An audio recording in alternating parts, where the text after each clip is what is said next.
Fox News is having a big debate. I think it's late August 23rd, actually, it's coming up in Milwaukee, and they've invited all the GOP presidential candidates.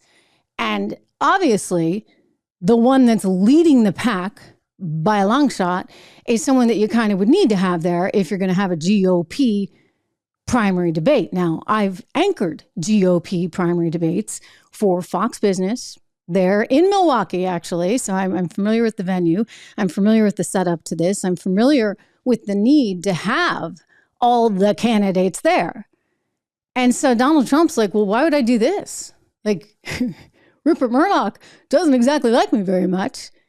And, why am I going to do a favor for Fox News? By the way, I'm way out in front.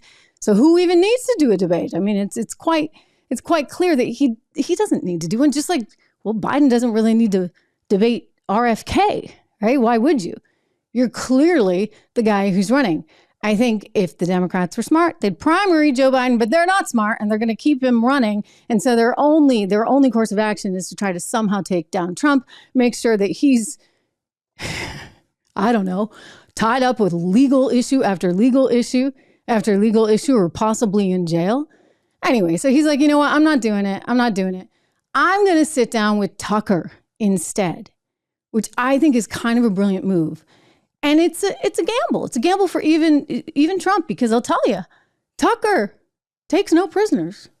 I mean, Mike Pence, great example, right? Mike Pence is a very difficult facade to break. I've interviewed him many times. He has all his talking points. He's got those down. He's a former radio host. He knows the media business. He's like, okay, you're not going to detour me away from what I want to talk about.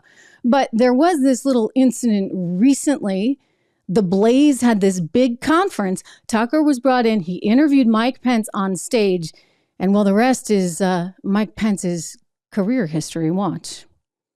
I'm sorry, Mr. Vice President. I know you're running for president. You are distressed that the Ukrainians don't have enough American tanks. Every city in the United States has become much worse over the past 3 years. Yeah. Drive around. There's not one city that's gotten better in the United States. And it's visible. Our economy has degraded. The suicide rate has jumped.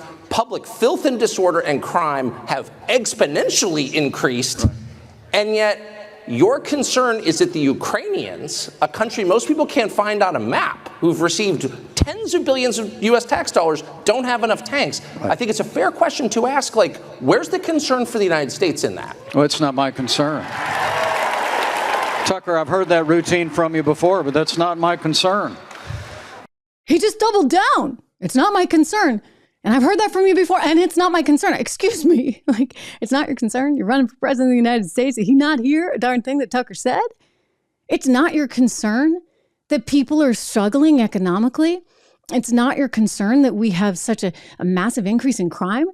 I'm sorry. What was that about? So I credit Tucker with completely breaking the facade of Mike Pence, and that, I wish Mike Pence well. This isn't about that. It's about, I can't believe he said that. And I don't think he really believes that. But he was so flustered because of what was going on there. And so it shows you, all bets are off, right? So Trump's going to sit down with Tucker. My advice to them is to do it on the exact same night at the exact same time as Fox News, right? Because, revenge is sweet, as they say. Hey everyone, Trish Regan here. If you enjoyed that clip, please do me the favor of subscribing to the channel. Just hit that little subscribe button right over there. Did I do that right? Not quite, but you know where it is. Subscribe to the channel, hit the bell so that you get the alerts, and I'll see you back on the show.